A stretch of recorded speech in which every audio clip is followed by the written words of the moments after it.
ઓમ શ્રી ગણેશાય નમઃ. જય શ્રી કૃષ્ણ મિત્રો. શિવ પુરાણમાં વર્ણેલી આ કથા છે ભગવાન ભોળાનાથ અને મા પાર્વતી. મા પાર્વતીની ભગવાન શિવ મા પાર્વતીની ખૂબ જ સરસ કથા કહી રહ્યા છે. દાન વિશે સમજાવી રહ્યા છે.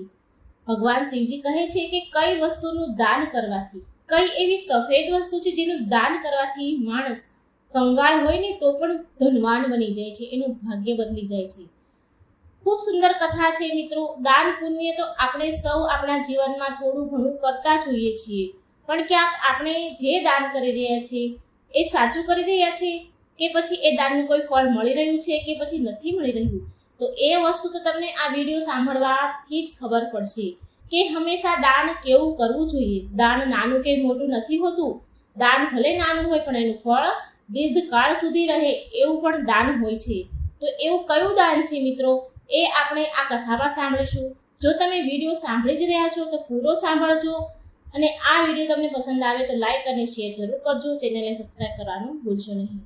ઓમ નમઃ શિવાય. શિવ શક્તિની જય. એક સમયની વાત છે. ભગવાન ભોળાનાથ અને મા પાર્વતી તેમના પ્રિય નગરી કાશી પધાર્યા અને ગંગા કિનારે ઘાટ પર શિવજી અને માતા પાર્વતી ધાર્મિક અનુષ્ઠાન કરવા વાળા ભક્તને જોઈ રહ્યા હતા. ત્યારે મા પાર્વતીની દ્રષ્ટિ એક ખેડૂત પર પડી, જે એક ઝાડ નીચે બેઠા બેઠા ભોજન કરવાનું શરૂ કરવાના હતા. ત્યારે ત્યાં એક ભૂખ્યો ભિખારી આવ્યો અને એ વૃદ્ધ ખેડૂત પાસેથી ખાવાનું માંગ્યું. હવે એ વૃદ્ધ ખેડૂત પાસે ભોજન સિવાય બીજું એને આપવા માટે કંઈ હતું નહીં, તો એ વૃદ્ધ ખેડૂતે પોતે ભોજન ન કર્યું અને એ ભોજન તેને એ ભિખારીને આપી દીધું. આ જોઈ માં પાર્વતી બોલ્યા, હે પ્રભુ, આ ખેડૂત પોતે ભૂખ્યા રહ્યા અને એનું ભોજન પેલા ભિખારીને આપી દીધું. એટલે નીલકંઠ વર્ણી ભગવાન કહે છે, હે પ્રિય પાર્વતી, મનુષ્ય એના જીવનમાં કંઈક ને કંઈક દાન તો કરે છે. કોઈ ભોજન, કોઈ વસ્ત્ર તો કોઈ ધન દાન કરે છે. પણ હે દેવી, તમને ખબર છે કે એવી કઈ વસ્તુ છે, એવી સફેદ કઈ વસ્તુ છે જેનું દાન કરવાથી કંગાળ પણ ધનવાન બની જાય છે, રોગી રોગ મુક્ત થાય છે, સ્વસ્થ થઈ જાય છે? અને કઈ વસ્તુનું દાન છે એ તમને ખબર છે દેવી, જે માણસને ધનવાન બનાવી દે છે? એટલે મા પાર્વતી બોલ્યા, નહીં પ્રભુ, મને નથી ખબર એવું કયું દાન છે. એટલે શિવજી કહે છે, હે પ્રિય, આ વાત હું તમને એક કથાના માધ્યમથી કહું છું, તમે ધ્યાનથી સાંભળો. જે માત્ર પ્રેરણાદાયક નથી, પરંતુ આ કથાને ધ્યાનપૂર્વક અંત સુધી સાંભળે છે જે કોઈ, તો તેને લાભ જરૂર થાય છે. એ મનુષ્યને ગરીબીથી છુટકારો મળે છે. જો આ કથાને વ્યક્તિ અધૂરી છોડ્યા વિના પૂરી સાંભળે છે તો એના જીવનમાં અપનાવશે તો ખૂબ સુખી થશે. આગળ ભોળાનાથ કહે છે, કથા સંભળાવવાનું શરૂ કરે છે. કહેવાય છે કે હે દેવી પાર્વતી, ગોદાવરી નદીના તટ પર સ્થિત પુરી નામના ગામમાં કમળ નામનો એક વ્યક્તિ રહેતો હતો, જે લાકડા કાપીને તેનું જીવન વ્યાપન કરતો હતો. એ તેની પત્ની સાથે સાધારણ જીવન જીવતો હતો. લાકડા કાપીને વેચીને જે પૈસા આવે તેમાં તેનું ગુજરાન પૂરું થતું હતું, જેનાથી હંમેશા એના પરિવારમાં ભોજન અને કપડાની કમી રહેતી હતી. એક દિવસ દુઃખી થઈને ગુસ્સામાં કમલની પત્ની બોલી કે કેટલા દિવસ સુધી આમ ને આમ ચાલ્યા કરશે? ન કોઈ તહેવાર સારી રીતે મનાવાય છે, ન ખુશી મળે છે. ક્યાં સુધી આમ ને આમ લાકડા કાપવાનું તમે કામ કરશો? તમે નગરમાં જઈને કોઈ બીજું કામ શોધી લો, જેથી આપણી મુશ્કેલીઓ ઓછી થઈ જશે અને ગરીબી પણ ધીરે ધીરે સમાપ્ત થઈ જશે. કમલે બહુ પ્રેમથી જવાબ આપ્યો, હે ભાગ્યવાન, હું સદાય તારી વાત માનું છું, પણ મેં પહેલાં પણ તમને કહ્યું છે કે હું આ કામ છોડીને નથી જઈ શકતો, કારણ કે શહેરમાં અહીં જેવી શાંતિ નથી મળતી અને હું નથી ઈચ્છતો કે આ વિષય પર બીજી વાર આપણી વચ્ચે ચર્ચા થાય. એની પત્ની બોલી, ઠીક છે, તો જેવું તમને સારું લાગે એવું. ખાવાનું તૈયાર છે, ખાઈ લો અને પછી જાઓ લાકડા કાપવા. પ્રિય ભક્તજનો, આમ કહ્યા બાદ કમલ લાકડા કાપવા માટે ચાલ્યો જાય છે. જમીને અને જંગલ તરફ ચાલતા ચાલતા તે જંગલમાં બહુ દૂર નીકળી જાય છે. તેને એવું વિચાર્યું કે આજે તો હું બહુ જ દૂર આવી ગયો છું. મારે એક મોટું ઝાડ જોઈએ છે, જેનાથી આજે મને સારી કમાણી થાય, સારી આવક આવે. પણ આવું કોઈ ઝાડ અહીં મને નજર નથી આવતું. ત્યાં એક નાનું એવું ઝાડ હતું અને સુકાયેલું હતું. તેને વિચાર્યું કે આજે આનાથી કામ ચલાવી લઉં. કમલે એ ઝાડ કાપ્યું અને માથા પર બળતણનો ભારો મૂકીને નગર તરફ વેચવા નીકળી પડ્યો. પણ નગર પહોંચીને એને જોયું કે લાકડા ખરીદવા વાળું કોઈ જ નથી. એ વિચાર કરે છે કે શું આ બધા લાકડા મારે પાછા ઘરે લઈ જવા પડશે? તો રસ્તામાં એક પંડિતજીએ બૂમ પાડી. એક પૂજારીજી, એક બ્રાહ્મણ હતા, એણે કમલને બૂમ પાડીને બોલાવ્યો અને એમણે કહ્યું કે સાંભળો એ ભાઈ, કઠિયારા ભાઈ, અહીં આવો. આ તમારા લાકડા કેટલાના છે? તો કમલ કહે છે, કમલ બોલ્યો, હે બ્રાહ્મણ દેવ, તમારે બધા લાકડા જોઈએ છે કે અડધા જોઈએ છે? જો બધા લાકડા જોઈએ તો ઓછા ભાવમાં આપીશ.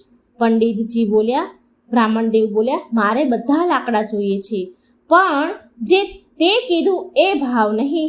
હું જે ભાવ કહીશ એ ભાવે જો તારે દેવા હોય તો કમલ થાકેલો પાકેલો હતો.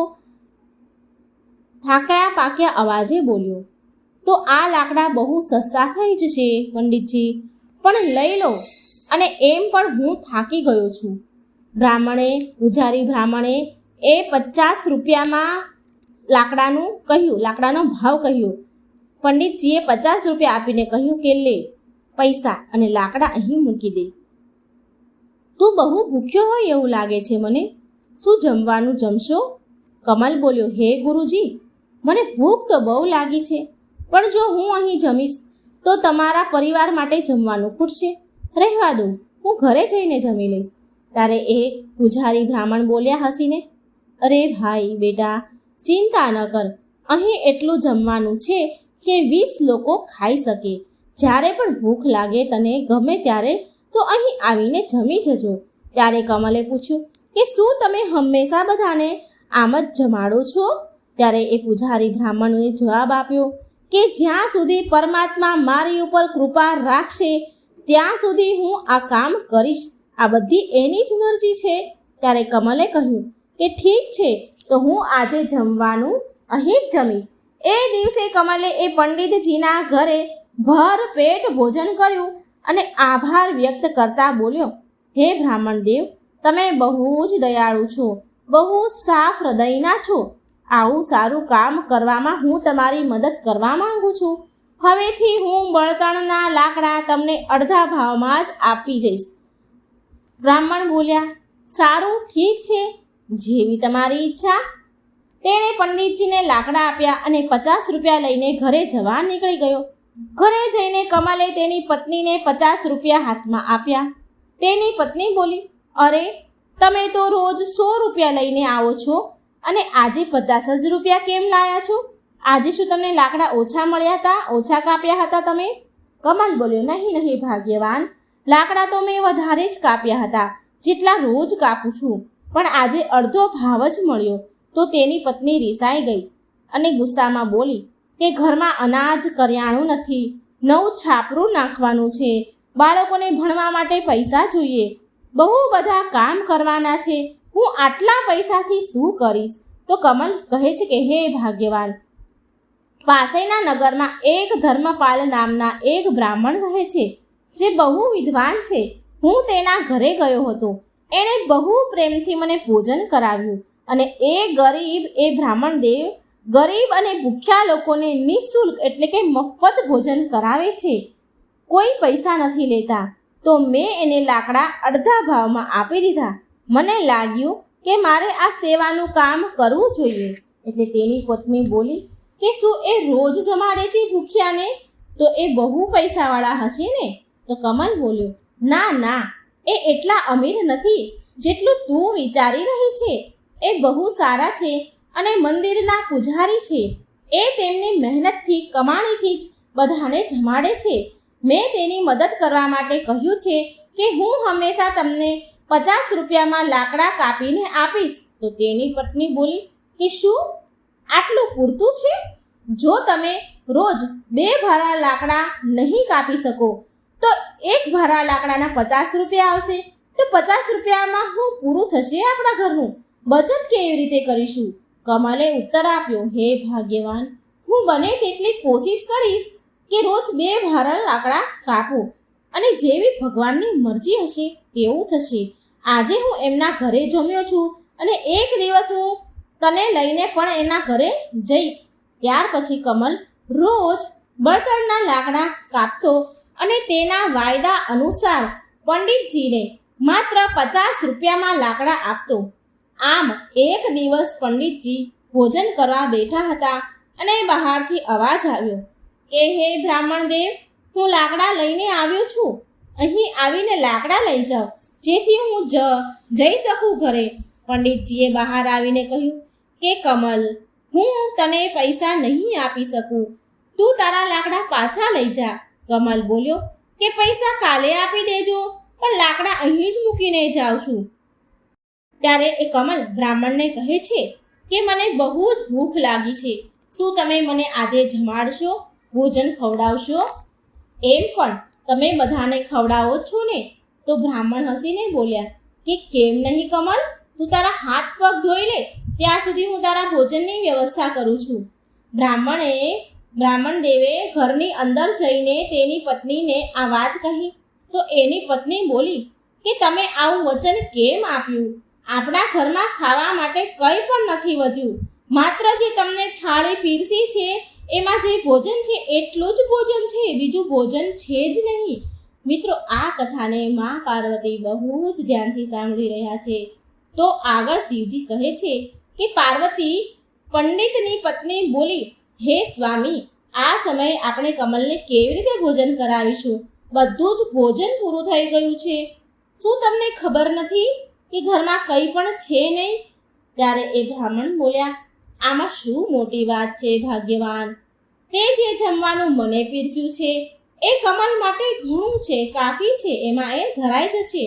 હું વિચાર કરી રહ્યો છું કે આજે ઉપવાસ કરી લો. તો બ્રાહ્મણની પત્ની બોલી કે આવું તમે કેટલા દિવસ સુધી કરશો? જ્યારે આપણે આપણા માટે પૂરતું જમવાનું નથી તો બીજા માટે આટલું કેમ કરો છો? બધું ક્યાંથી આવશે? બ્રાહ્મણ બોલ્યા, ભગવાન બધું જ આપી દેશે, ભગવાન બધું જ આપે છે. ભગવાન શિવ માં પાર્વતીને કહે છે કે તે બ્રાહ્મણે આમ બધાને ભોજન કરાવતો હતા. ભલે તેની પાસે પોતાના માટે કંઈ ન હોય, પણ ભૂખ્યાને એ રોજ ખવડાવતા. એકવાર લાકડા કાપવા માટે કમલ જંગલમાં ગયો.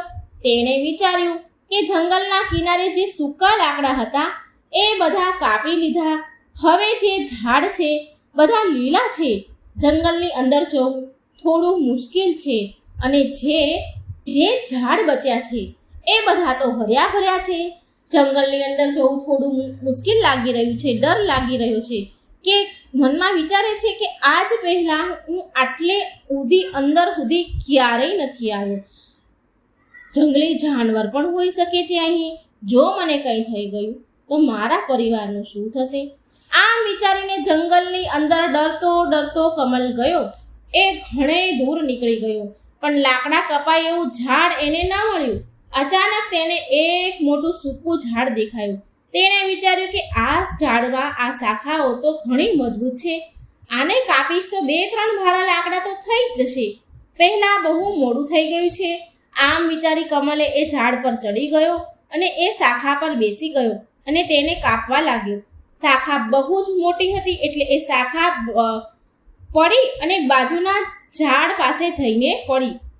એ જગ્યા પર એક સાધુ તપસ્યા કરી રહ્યા હતા અને એકદમ ઊભા થઈને બોલ્યા, અરે મૂર્ખ, કોણ છે જેણે મારી તપસ્યાને ભંગ કરી છે? સાધુએ જ્યારે જોયું કે ત્યાં એક માણસ છે જેણે લાકડા કાપી રહ્યો છે તો તેમને કહ્યું કે હું કેટલાય દિવસથી વર્ષોથી અહીં તપસ્યા કરી રહ્યો છું, તે મારા વર્ષોની તપસ્યા ભંગ કરી છે. હે મૂર્ખ પ્રાણી, હું તને શ્રાપ આપું છું કે તું એક કૂતરો બની જા. કમલ ડરી ગયો અને બોલ્યો, હે મહારાજ, મને માફ કરી દો, મને ખબર ન હતી કે તમે અહીં તપસ્યા કરી રહ્યા છો. તો સાધુ મહારાજ બોલ્યા કે હું અહીં વર્ષોથી તપસ્યા કરી રહ્યો છું, તે મારી તપસ્યા ભંગ કરી દીધી છે, માટે તું આ પાપનો ભાગીદાર છે. કમલ બોલ્યું, હે મહારાજ, હું રોજ લાકડા કાપવા આવું છું અને એને વેચીને મારી આજીવિકા ચલાવું છું, મારા ઘરનું ગુજરાન ચલાવું છું, મારા પરિવારનું પાલન પોષણ કરું છું. મેં જાણી જોઈને આવું નથી કર્યું, મેં જોયું જ નથી. કૃપા કરી આ શ્રાપને પાછો લઈ લો. અને મહારાજ, તમને જો પણ કેવી રીતે કારણ કે તમે તો માટીથી પૂરા ઢંકાયેલા હતા. મને લાગ્યું કે આ કોઈ માટીનો ટેકરો હશે. આ સાંભળીને એ સાધુ મહારાજનો ક્રોધ થોડો શાંત થઈ ગયો, ઠંડા પડી ગયા. ત્યારે એ કમલને કહે છે કે સારું, ઠીક છે, મેં જે તને શ્રાપ આપ્યો છે એ તો હું પાછો ન લઈ શકું, પણ એક ઉપાય છે જેથી તું આ શ્રાપથી મુક્ત થઈ જઈશ. કમલે પૂછ્યું, દયા કરીને મને કોઈ ઉપાય બતાવો મહારાજ. મહાત્મા, હું આ શ્રાપથી કેવી રીતે મુક્ત થઈશ? સાધુ બોલ્યા કે તું એવા 2 વ્યક્તિને શોધ જે સૌથી સારું દાન કરતા હોય. એના ભોજન કર્યા બાદ એનું એઠું ભોજનનો એક પણ દાણો જો તું ખાઈ લઈશ ને તો તું તારા શ્રાપથી મુક્ત થઈ જઈશ. તારા શ્રાપની અસર ઓછી થઈ જશે. અત્યારે તો તારો રંગ કાળો બની જશે. જ્યારે તું પૂરી રીતે સફેદ થઈ જઈશ ત્યારે તું આ શ્રાપથી મુક્ત થઈ જઈશ. તો કમલ રડતા રડતા કહે છે, મહારાજ, હું મારી પત્ની અને બાળકોનો આધાર છું, સહારો છું. લાકડા વેચીને જે 2 પૈસા મળે છે એનાથી મારું ઘર ચાલે છે, મારું ગુજરાન ચાલે છે. હવે હું કૂતરો બની ગયો છું, તો હવે શું થશે? મારા પરિવારનું જીવન વ્યાપન કેવી રીતે થશે? સાધુ બોલ્યા કે ચિંતા ન કરો, ઈશ્વર મદદ કરશે. શ્રાપ તૂટશે ત્યારે તારું જીવન સુખી થઈ જશે, ધન ધાન્યથી ભરાઈ જશે, તને બધા કષ્ટથી મુક્તિ મળશે. આમ કહીને સાધુ ત્યાંથી ચાલ્યા ગયા. પ્રિય ભક્તો, આગળ શિવજી માં પાર્વતીને કહે છે કે હે પ્રિય, કમળ સાધુના શ્રાપના કારણે તરત જ કૂતરામાં પરિવર્તન થઈ ગયો. ત્યારબાદ કમલ શ્રાપથી મુક્તિ મેળવવા માટે યાત્રા કરવા નીકળી પડ્યો. તો એ વિચારે છે કે જેવું સાધુએ કહ્યું તે પ્રમાણે મારે સૌથી સારું દાન કરવાવાળો વ્યક્તિ મારે શોધવો પડશે. મને ક્યાં મળશે? મારી સમજમાં કંઈ જ આવતું નથી. ત્યારે એને અચાનક પેલા બ્રાહ્મણ જે ભૂખ્યાને ભોજન કરાવે છે એ બ્રાહ્મણની યાદ આવી. તેણે વિચાર્યું કે બ્રાહ્મણ પૂજારી બહુ ઉદાર અને નેક વ્યક્તિ છે. હવે હું સૌથી પહેલા એની પાસે જઉં. કમલ કૂતરાના રૂપમાં એ બ્રાહ્મણ પૂજારીના ઘરે પહોંચ્યા. બ્રાહ્મણ ભોજન કર્યા બાદ તે તેની પત્ની અને વધેલા ભોજનને તેની પત્ની સાથે એણે ભોજન કરી લીધું. એટલે એણે ભોજન કર્યા બાદ તેની પત્નીની પતરાળી અને એના ભોજનની જે પતરાળી હતી એ બહાર ફેંકી દીધી. બંને પતિ પત્નીની ભોજનની પતરાળી એને બહાર મૂકી. હવે કમલ કૂતરાના રૂપમાં ત્યાં પહોંચ્યો અને તે પૂજારીના વધેલા ભોજનને ખાય છે. જમવાનું જમતા જ કમલનું કૂતરાનું જે શરીર હતું એ અડધું સફેદ થઈ ગયું. કમલ બહુ પ્રસન્ન થયો અને મનમાં બોલવા લાગ્યો કે મને ખબર જ હતી કે આ પૂજારી બ્રાહ્મણ દેવ બહુ દયાળુ છે. મને અડધા શ્રાપથી તો મુક્તિ મળી ગઈ છે, પણ પૂરી રીતે મુક્ત થવા માટે મારે શું કરવું? હવે હું બીજાને ક્યાં શોધું? જે પણ થાય મારે બીજાને તો શોધવું જ પડશે. કમલ બીજા વ્યક્તિની તપાસમાં નીકળી જાય છે. એકવાર તે સોહમ નામના યુવકને ખેતરમાં હળ ચલાવતા જુએ છે. કમલ કૂતરાના રૂપમાં એની સામે બેસી જાય છે. ત્યારે એક વ્યક્તિ ત્યાંથી ગાય લઈને જતો હતો. એ કહે છે કે સોહમ બહુ નેક સારો માણસ છે. એ 2 વ્યક્તિ જતા હતા એટલે એકબીજા સાથે વાત કરતા હતા કે સોહમ બહુ સારો અને નેક માણસ છે. એ મને એકને જ નહીં પણ મારી જેવા કેટલાયને ગાય દાન આપી ચૂક્યા છે. આવા વ્યક્તિને તો આશીર્વાદ મળવા જોઈએ. હવે કમલ કૂતરાના રૂપમાં આ બધું સાંભળી રહ્યો છે. એ વિચારે છે કે આજે મને આ શ્રાપથી મુક્તિ મળી જશે. સોહમ પણ પંડિતજી જેવા દયાળુ છે. હવે હું વાટ જોઉં કે તે ક્યારે ભોજન કરે છે. કમલ ત્યાં બહુ વાર સુધી વાટ જોઈને બેસે છે. સોહમે જ્યારે ભોજન કર્યું અને એની જે ભોજનની પતરાળી હતી એ બહાર ફેંકી દીધી તો કમલે તરત જ એ પતરાળીમાંથી બચેલું ભોજન ખાઈ લીધું. પણ એ જોઈને હેરાન રહી ગયો. કમલ તો હેરાન થઈ ગયો કે હજી પણ એના શરીરનો રંગ એમનો એમ જ છે, અડધો સફેદ અડધો કાળો. પૂરી રીતે એ સફેદ ન થયો. તેણે વિચાર્યું કે સોહમે તો ગાયનું દાન પણ કર્યું હતું, તો પછી મારો રંગ સફેદ કેમ ન થયો? હું શ્રાપમાંથી મુક્ત કેમ ન થયો? મને કંઈ જ સમજાતું નથી. થોડી વાર પછી કમલ એ પૂજારી બ્રાહ્મણના ઘરની સામે આવીને બેસી ગયો. ત્યાં તેણે 2 યુવકને વાત કરતા સાંભળ્યા. પહેલો યુવક કહે છે, અરે ભાઈ, આજે શું અમે ફરી ગાયનું દાન આપ્યું છે? તો બીજી વ્યક્તિ બોલી કે હા ભલે ને, એ ગમે તેટલું મોટું દાન કેમ ન કરે, ગમે એટલો મોટો દાની કેમ ન હોય, ગમે તેટલા મોટા દાનનો દેખાડો ભલે ને કરે, પણ હંમેશા નગરની બહારના લોકોને જ બોલાવીને દાન આપે છે. સાચું જાણશો ને તો હેરાન રહી જશો તમે. સોહમની બધી જ ગાય 2 મહિનાથી વધારે દૂધ નથી આપતી. તો બીજો વ્યક્તિ જે સાંભળતો હતો એ બોલ્યો, શું જો સોહમ આવું કરી રહ્યો છે ને તો એને જરૂર પાપ લાગશે. આપણા રાજા જેવું તો બીજું કોઈ દાની હોઈ જ ન શકે. આપણા રાજા તો મહાન દાની છે.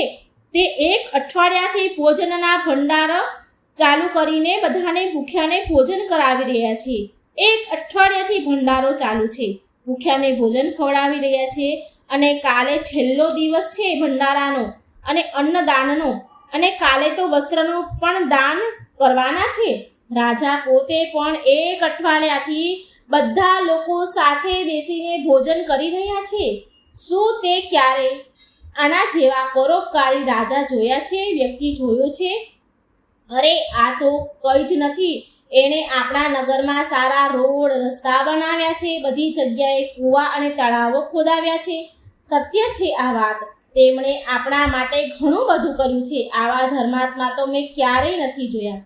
આ વાત સાંભળી રહ્યો હતો કમલ કૂતરાના સ્વરૂપમાં, અને આ સાંભળીને તો એ બહુ ખુશ થયો. તેને વિચાર આવ્યો કે ચાલ, હવે તો નક્કી મને શ્રાપથી મુક્તિ મળી જવાની છે. મારે તરત જ રાજા પાસે જવું જોઈએ.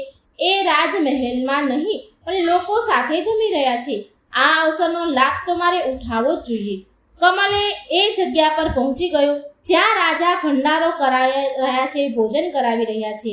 ત્યાં એણે રાજાને કપડાં વસ્ત્ર દાન કરતા જોયા, બધાને વસ્ત્ર વહેંચતા જોયા. એ વિચારવા લાગ્યો કે રાજા કેટલા મહાન છે, ભોજનની સાથે સાથે વસ્ત્ર દાન પણ કરી રહ્યા છે. હું જે સારા લોકોને શોધી રહ્યો હતો એ નક્કી બીજો વ્યક્તિ આ રાજા જ છે. મારે આ રાજાનું જે એટલું ભોજન છે એ મારે કરવું જોઈએ. રાજાના ભોજન કરવાની વાટ જોવી પડશે. રાજાના ભોજન કર્યા બાદ સૈનિકોએ પતરાળી બહાર ફેંકી દીધી, જેમાં રાજા જમ્યા હતા. આ જોઈ કમલ ત્યાં ગયો અને એ પતરાળીમાં બચેલું વધેલું હેઠું ખાઈ લીધું. પણ પછી કમલ ફરી ચોંકી ગયો. તેણે જોયું કે આટલા મહાન રાજાના ભોજન કર્યા બાદ પણ મારો રંગ સફેદ કેમ ન થયો? આ શ્રાપથી તો આ શ્રાપ પૂરો થતો જ નથી. આમાંથી તો હું મુક્ત થતો જ નથી. આ શ્રાપનું કારણ કોઈ બીજું લાગે છે. મારે તરત જ એ સાધુ પાસે જવું જોઈએ જેણે મને આ શ્રાપ આપ્યો છે. તો ભગવાન શિવ માતા પાર્વતીને કહે છે, હે પાર્વતી, આગળ સાંભળો. જ્યારે એ કમલ પુત્રાના સ્વરૂપમાં એ સાધુ પાસે આવ્યા જેણે આ શ્રાપ આપ્યો હતો, તો એ સાધુને પ્રણામ કર્યા. સાધુ એને નિરાશ જોઈને પૂછે છે કે એવું લાગે છે કે હજી સુધી તને એક જ સારો માણસ મળ્યો છે. તારો માત્ર શરીરનો અડધો જ ભાગ સફેદ છે, અડધો જ રંગ બદલ્યો છે. શું તને બીજો કોઈ વ્યક્તિ ન મળ્યો? કમલ બોલ્યો, હે મહાત્માજી, પંડિતનું ભોજન કરીને હું અડધો સફેદ થઈ ગયો. ત્યાર પછી મેં એના કરતાં પણ વધારે દાની લોકોને જોયા અને એનું હેઠું પણ ખાધું, પણ છતાં મારા પર કોઈ અસર ન થઈ. મારા શ્રાપથી હું મુક્ત ન થયો.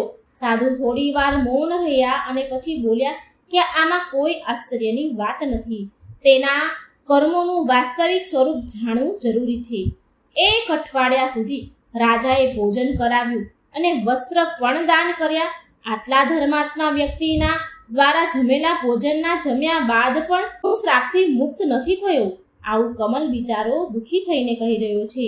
આમાં કંઈક રહસ્ય જરૂર છે, મને કંઈ સમજાતું નથી. મહારાજ, કૃપા કરી મને કહો, આવું કેમ થયું? કમલ સાધુને પૂછે છે.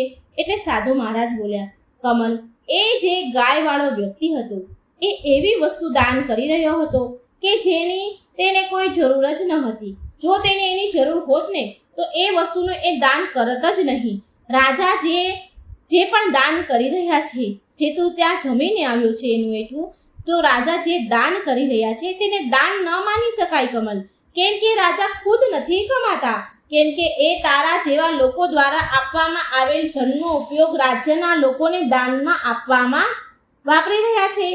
સાધુ બોલ્યા કે કાલના દાનમાં જે ભોજન અને વસ્ત્ર વહેંચવામાં આવ્યા હતા એ પણ જનતા એટલે કે પ્રજાના આપેલા કરમાંથી દાન કરવામાં આવ્યું હતું. એ દાન ન કહેવાય કમલ. એ માત્ર લોકોનું ધન લોકો પર જ ખર્ચ કરે છે. આવામાં તને રાજાના ભોજનનો કોઈ અસર ન થાય. સાચું દાન એ હતું જે પૂજારી બ્રાહ્મણ દેવે કર્યું હતું, જે તેમને ભૂખ્યા લોકોને ભોજન કરાવ્યું છે, જે તેમને ભૂખ્યાને ભોજન કરાવીને દાન કર્યું છે અને પછી પોતે ભૂખ્યા રહ્યા છે. એ સૌથી શ્રેષ્ઠ દાન હતું. માટે તારે હજી કોશિશ કરવી પડશે. કમલ, તું મુક્તિની ખૂબ જ નજીક છે મહારાજ. ધન્યવાદ. આમ કહી કમલ ઉદાસ મનથી ત્યાંથી ચાલ્યો ગયો. તેણે વિચાર્યું કે અરે, હું કેટલો દૂર આવી ગયો છું. બહુ ભૂખ લાગી છે. કંઈક ખાવાનું મળી જાય તો સારું. ત્યારે એણે જોયું કે એક ખેડૂત ઘડામાં પાણી લઈને જઈ રહ્યો છે. પાસે ઊભેલા બે યુવક વાતો કરી રહ્યા હતા. કે પેલા ખેડૂતને જુએ છે તું? પેલા ખેડૂતને જોઈ રહ્યો છે કે રોજ એ ખેડૂત આવા કાળા ધમધમતા તાપમાં તડકામાં રોજ પાણીનો ઘડો ભરીને અહીંથી નીકળતા પસાર થનારા લોકોને પાણી પીવડાવે છે. એ વૃદ્ધ આદમી 80 વર્ષની ઉંમરના છે. તે એના ઉંમરની ચિંતા નથી કરતા, છતાં પણ એનું કામની પ્રશંસા કરવા લાયક છે. એમની ઉંમર આટલી છે છતાં પણ એ આવા પુણ્યનું કામ કરી રહ્યા છે. ખરેખર પ્રશંસા લાયક છે. ત્યાર પછી કમલે જોયું કે એ ખેડૂત પાણી પીવડાવ્યા બાદ થોડી વાર પછી જમવાનું નીકાળતા હતા અને ખાવા લાગ્યા. કૂતરાના રૂપમાં ભૂખ્યા કમલને જોઈને ખેડૂતે એના ભોજનમાંથી થોડુંક જમવાનું એને આપ્યું. જેવું કમલે ભોજન કર્યું કે તેનો શ્રાપ સમાપ્ત થઈ ગયો. એ આખો સફેદ થઈ ગયો અને એ પાછો મનુષ્ય બની ગયો. તેણે અંતરમાંથી ખેડૂતને ધન્યવાદ કર્યા અને ખુશી ખુશી પાછો ચાલ્યો ગયો.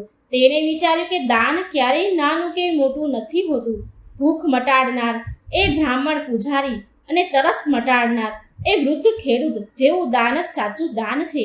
સૌથી સારું દાન એ જ છે જે નિસ્વાર્થ ભાવથી બીજાની મદદ કરે છે. હવે ચાલતા ચાલતા કમલ તેની પત્ની પાસે ગયો. તેના ઘરે એને ખુશી ખુશીથી રહેવા લાગ્યો. આ બાજુ પેલા પૂજારીની વાત કરીએ તો આ બાજુ પેલા પૂજારી બ્રાહ્મણે એટલું બધું દાન કરી દીધું હતું કે તેની આર્થિક સ્થિતિ ખરાબ થઈ ગઈ હતી. જ્યારે તેની પત્નીએ તેના પૂજારી પતિને કહ્યું કે હે સ્વામી, પાસેના નગરમાં એક રાજા છે જે પુણ્ય ખરીદે છે. તમે એની પાસે જઈને આપણું થોડું પુણ્ય વેચીને પૈસા લઈ આવો ને, જેથી આપણું કામ થઈ શકે, આપણું ગુજરાન થઈ શકે. તો એ બ્રાહ્મણ દેવ તો પહેલા ના કહી દીધી, પણ વારંવાર પત્નીના કહેવાથી આગ્રહ કરવાથી એ જવા માટે તૈયાર થઈ ગયા. તેની પત્નીએ તેને ખાવા માટે 4 રોટલી બનાવી દીધી. એ પૂજારી એના ઘરેથી નીકળી પડ્યા. જ્યારે એ નગરની નજીક પહોંચ્યા તો તેણે એક તળાવ જોયું. ત્યાં સ્નાન વગેરે કરીને એ રોટલી ખાવા માટે બેસ્યા. એટલામાં એક કૂતરી એની સામે આવી ગઈ. કૂતરી એ જંગલમાં બચ્ચાને જન્મ દીધો હતો. એ સુવાવડી હતી.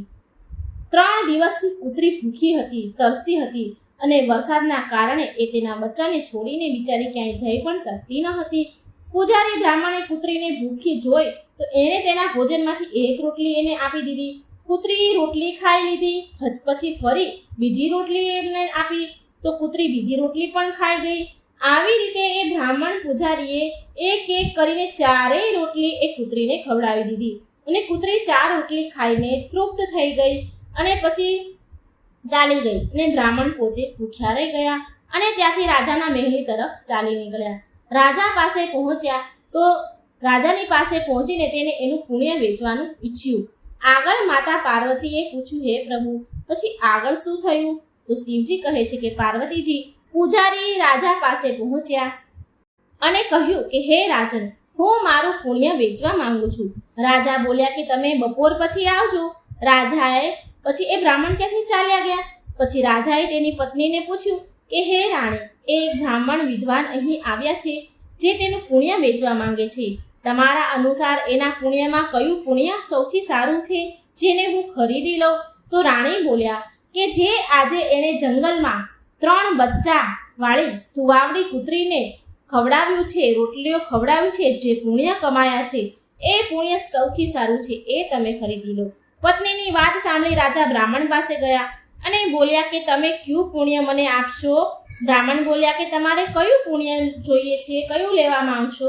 રાજા બોલ્યા કે હે બ્રાહ્મણ દેવ, જે આજે તમે યજ્ઞ કર્યો છે હું એ જ પુણ્ય લેવા માંગુ છું. બ્રાહ્મણ બોલ્યા કે મેં આજે તો કોઈ યજ્ઞ નથી કર્યો, મારી પાસે એટલું ધન નથી કે હું યજ્ઞ કરી શકું. રાજાએ કહ્યું કે તમે આજે તળાવના કિનારે એક ભૂખી કૂતરીને 4 રોટલી ખવડાવી છે, હું એ જ પુણ્ય ખરીદવા માંગુ છું. તો બ્રાહ્મણ બોલ્યા કે તમને આ કેવી રીતે ખબર પડી કે આજે મેં કૂતરીને 4 રોટલી ખવડાવી છે? એ સમયે તો ત્યાં કોઈ જ ન હતું. રાજા બોલ્યા કે હે મહાત્મા, મારી પત્ની પતિવ્રતા સ્ત્રી છે, એણે મને આ વાત એની દિવ્ય દ્રષ્ટિથી જોઈને બતાવી છે. બ્રાહ્મણ બોલ્યા બહુ સારી વાત છે, લઈ લો, મારું આ પુણ્ય તમે લઈ લો, પણ એના બદલામાં મને તમે શું આપશો? રાજા બોલ્યા કે તમારી રોટલી જેટલી વજનવાળી હતી એ વજન બરાબર તમને હીરા મોતી તોલીને આપીશ. બ્રાહ્મણે હા કહી અને રાજાએ એટલા વજનની 4 રોટલી બનાવડાવી. રાજાએ રોટલીના વજન બરાબર ત્રાજવામાં હીરા મોતી રાખ્યા, પણ જેટલા પણ હીરા મોતી મૂક્યા હતા તો રોટલી વાળું પલડું તો ઉપર ઉઠ્યું જ નહીં. રાજા એમના સૈનિકોને કહે છે હજી રત્ન હીરા મોતી લઈ આવો. જ્યારે એ પૂજારી બ્રાહ્મણે તેના પુણ્યનો આવો પ્રભાવ જોયો તો એની આંખો ખુલી ગઈ. તેને રાજાને કહ્યું હે રાજન, હવે હું આ પુણ્ય તમને નથી વેચવા માંગતો. રાજા બોલ્યા જેવી તમારી ઈચ્છા બ્રાહ્મણ દેવ. અને બ્રાહ્મણ પછી ત્યાંથી એનું પુણ્ય ન આપ્યું અને ચાલ્યા આવ્યા અને તેના ઘર તરફ જવા લાગ્યા. જતા સમયે એ જ તળાવ પાસે પહોંચ્યા જ્યાં કૂતરીને એને રોટલી ખવડાવી હતી. ત્યાં પહોંચીને એ એક ઝાડ નીચે બેસી ગયા અને વિચારવા લાગ્યા કે હું ઘરે જઈશ તો મારી પત્નીને હું શું જવાબ આપીશ. સંકોચિત મનથી તેણે તે જગ્યાના કાકરા પથ્થરને ઉઠાવીને પોટલીમાં ભરવાનું શરૂ કર્યું. જ્યાં કૂતરી બેસીને ભોજન કર્યું હતું તેણે એક વીણીને કાકરાને પથ્થર લઈને પોટલીમાં ભર્યા અને એ પોટલી લઈને એના ઘરે આવ્યા. જ્યારે એની પત્ની બોલી સ્વામી, તમે મહારાજ પાસેથી ધન લઈ આવ્યા છો? તો બ્રાહ્મણે કંઈ બોલ્યા નહીં ને બોલ્યા વિના તેની પત્નીને એ પોટલી આપી દીધી. જ્યારે તેની પત્નીએ એ પોટલી ખોલી તો એ જોઈને બહુ હેરાન રહી ગઈ. એના આશ્ચર્યનું ઠેકાણું ના રહ્યું. પોટલીમાં હીરા મોતી માણેક ચમકી રહ્યા હતા. એ બ્રાહ્મણી બહુ ખુશ થઈ ગઈ. થોડી વાર પછી જ્યારે બ્રાહ્મણ પાછા આવ્યા તો તેની પત્નીએ પૂછ્યું સ્વામી, આટલા બધા હીરા મોતી ક્યાંથી લાવ્યા? બ્રાહ્મણ બોલ્યા કેમ મજાક કરી રહી છો ભાગ્યવાન, કાકરા પથ્થર તને હીરા મોતી લાગી રહ્યા છે? એની પત્ની બોલી હું મજાક નથી કરતી સ્વામી. હે સ્વામી, તમે ખુદ પોટલીને ખોલીને જોઈ લો. મેં ખુદ પોટલી ખોલીને જોયું તો એમાં તો ઢગલો હીરા મોતી ભર્યા છે. બ્રાહ્મણ બોલ્યા બતાવ મને જરા. હવે બ્રાહ્મણીએ પોટલી એની સામે મૂકી દીધી તો બ્રાહ્મણ પૂજારીએ પોટલી જોઈ તો એ ચકિત થઈ ગયા. એ સમજી ગયા કે આ બધો એ જ પુણ્યનો પ્રભાવ છે જે તેને કૂતરીને રોટલી ખવડાવી અને જે પ્રાપ્ત થયું છે. તેમણે વિચાર્યું કે એક ભૂખી કૂતરી અને તેના બચ્ચાને રોટલી ખવડાવવાના કારણે આ ચમત્કાર થયો છે. આ બધું ભગવાનની કૃપા અને દયાનું પરિણામ છે. આગળ બ્રાહ્મણ તેની પત્નીને કહે છે કે ભગવાનનો સંદેશ છે કે જરૂરતમંદની મદદ કરવી સૌથી મોટું પુણ્ય છે. જે વ્યક્તિ દુઃખી હોય, અસહાય હોય તો તેની સહાયતા કરવી. ઈશ્વર તેને અનંત ગણું ફળ પ્રદાન કરે છે. ભગવાન શિવ માતા પાર્વતીને કહે છે કે હે પ્રિય, હવે બ્રાહ્મણ અને બ્રાહ્મણી બંને સુખી થયા. બ્રાહ્મણ અને બ્રાહ્મણીએ એ લાકડા કાપનાર જે કમલ હતો એનો પતો કર્યો. એ ક્યાં રહે છે એની ખબર કરી. જે ત્યાં તેને લાકડા આપવા આવતો હતો એને એ પૂજારી બ્રાહ્મણે વિચાર્યું કે એને પણ એના લાકડાના પૈસાનો પૂરો ભાવ મળવો જોઈએ, પૈસા મળવા જોઈએ, એનું પુણ્યનું ફળ એને મળવું જોઈએ. તેણે લાકડા કાપનાર કમલનો પતો લગાવ્યો અને તેને પણ થોડું ધન આપ્યું, જેનાથી કમલની ગરીબી દૂર થઈ ગઈ અને એ ધનવાન બની ગયો. એ ધનથી તેણે એક વ્યવસાય ધંધો શરૂ કર્યો અને એનાથી એના ઘરમાં ધાનની વર્ષા થવા લાગી. તેનો વ્યાપાર ખૂબ ધમધોકાર ચાલવા લાગ્યો, સારો ચાલવા લાગ્યો. અને આ બાજુ બ્રાહ્મણ અને બ્રાહ્મણી પર ધન ધાન્યથી તેનું ઘર સંપન્ન થયું. તેને વધારે ધન મળ્યું અને તેને વધારે ભંડારા કરવાના શરૂ કર્યા. ભૂખ્યાઓને ભોજન કરાવવા માટે ભંડારા કરવા લાગ્યા એ પૂજારી બ્રાહ્મણ દેવ.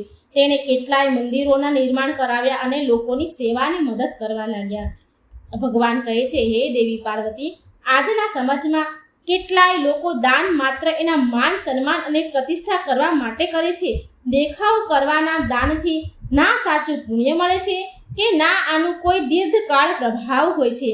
દેખાવાનું દાન વ્યક્તિનો અહંકાર તરફ લઈ જાય છે. દાન હંમેશા નિસ્વાર્થ ભાવથી કરવું જોઈએ. જેમ આ કથામાં બ્રાહ્મણે તેની ભૂખની ચિંતા કર્યા વિના સુવાવડી કૂતરીને તેના બચ્ચાને રોટલી આપી અને એક અઠિયારાને ભોજન કરાવ્યું, જે રોજ લાકડા કાપીને એને આપી જતો હતો.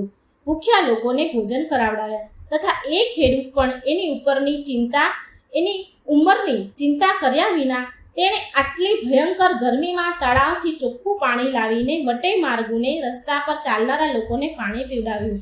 આ પ્રકારથી જરૂરતમંદની સહાયતા કરવાનો અવસર એ જ હોય છે કે વાસ્તવમાં કોઈ સંકટમાં હોય. આપદાના સમયે આપેલું નાનું એવું સહયોગ પણ અમૂલ્ય હોય છે.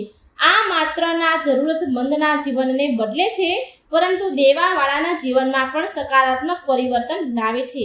જ્યારે કોઈ વ્યક્તિ ત્યાગની ભાવનાથી પ્રેરિત થઈને દાન કરે છે તો એની અંદરથી માયા મોહનો અંત થઈ જાય છે. એ ત્યાગ મનુષ્યને અહંકારથી મુક્ત કરી દે છે અને આનાથી ઈશ્વરની પાસે લઈ જાય છે.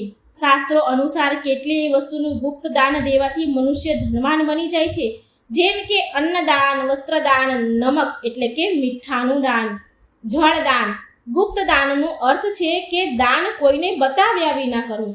અન્ન, વસ્ત્ર, નમક, જળ દાન કરવાથી ધન સમૃદ્ધિમાં વૃદ્ધિ થાય છે. ઘરમાં સુખ શાંતિ સદાય બની રહે છે. માતા પાર્વતી કહે છે, સ્વામી, તો એ સફેદ વસ્તુ શું છે? તો ભોળાનાથ કહે છે, હે દેવી, મેં તમને હમણાં જ કહ્યું કે મીઠું, નમક. નમકનું દાન એ સફેદ વસ્તુ છે, નમક છે. નમકનું ગુપ્ત રૂપથી દાન કરવાથી અચાનક ધન, સુખ, સમૃદ્ધિની વૃદ્ધિ થાય છે અને રોગ કષ્ટ દૂર થાય છે. દાન તો હર કોઈ કરે છે દેવી, પણ ગુપ્ત દાનનો અર્થ છે કે એક એવું દાન કે કોઈને બતાવ્યા વિના ચૂપચાપ કરવામાં આવે, જેમાં દાન કરતા પહેલા અને દાન કર્યા બાદ કોઈને કહેવામાં આવતું નથી. ગુપ્ત દાનનો અર્થ કે દાન કરવાની વાત માત્ર તમારા સુધી જ સીમિત રહે છે. શાસ્ત્રોમાં તો અહીં સુધી કહ્યું છે દેવી કે ગુપ્ત દાન એવું હોય કે ડાબા હાથે જો દાન કર્યું છે તો જમણા હાથને ખબર ન પડે, જમણા હાથે દાન કર્યું છે તો ડાબા હાથને ખબર ન પડે. આવા દાન નિસ્વાર્થ ભાવથી કરવામાં આવે છે અને આનું ફળ પણ અતુલનીય હોય છે. આ વસ્તુનું ગુપ્ત દાન વ્યક્તિને ધનવાન બનાવે છે, આમાં કોઈ સંશય નથી. એમાં અમુક વિશેષ વસ્તુ છે જેને ગુપ્ત દાન કરવાથી ભાગ્યમાં સુધારો થાય છે અને ધન પ્રાપ્તિના માર્ગ ખુલી જાય છે. તો પહેલું છે તાંબાના લોટાનું દાન. શાસ્ત્ર અનુસાર શિવલિંગ પર જળ ચડાવવા માટે તાંબાનો લોટો કે પાત્રનું ગુપ્ત દાન કરવાનું ફળ દીર્ઘકાળ સુધી મળે છે. કોઈ પણ શિવ મંદિરમાં તાંબાના લોટાનું ગુપ્ત દાન જરૂર કરવું જોઈએ. આ દાન તમારી મનોકામના પૂરી કરવામાં સહાયતા કરે છે. બીજું છે અન્નદાન. શાસ્ત્ર અનુસાર અન્નને બ્રહ્મ મનાય છે. અન્નને સૌથી મોટું દાન માનવામાં આવે છે. ભૂખ્યા અને જરૂરતમંદોને ભોજન દાન કરવાથી દેવી દેવતા પિતૃ પ્રસન્ન થાય છે અને કિસ્મત ચમકી જાય છે. ત્રીજું છે વસ્ત્રદાન.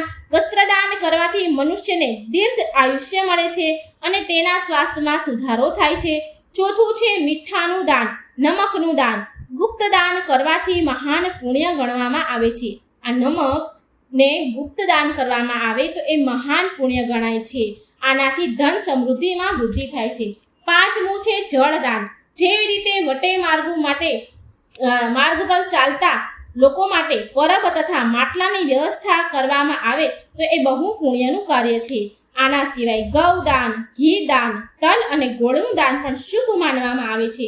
આવી રીતે ભગવાન શિવે માતા પાર્વતીને કહ્યું કે કયા દાનથી વ્યક્તિ ધનવાન બની જાય છે અને કઈ સફેદ વસ્તુનું દાન કરવાથી મનુષ્યને રોગથી મુક્તિ મળે છે અને એ બહુ જલ્દી ધનવાન બને છે. નિસ્વાર્થ ભાવથી કરવામાં આવેલ દાન સાચું અને ઉત્તમ દાન છે. દરેક મનુષ્યને એ કોશિશ કરવી જોઈએ કે એ તેમની ક્ષમતા અનુસાર દાન, પુણ્ય અને જરૂરતમંદની મદદ જરૂર કરે.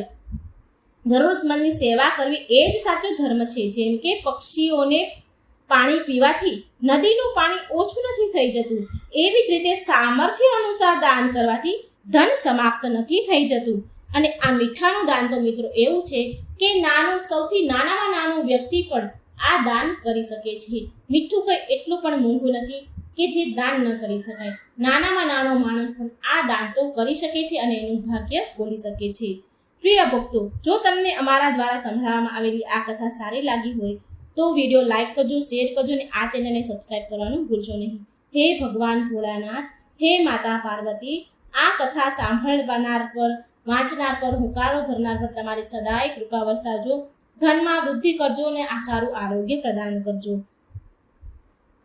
જય શ્રી કૃષ્ણ. રાધે રાધે.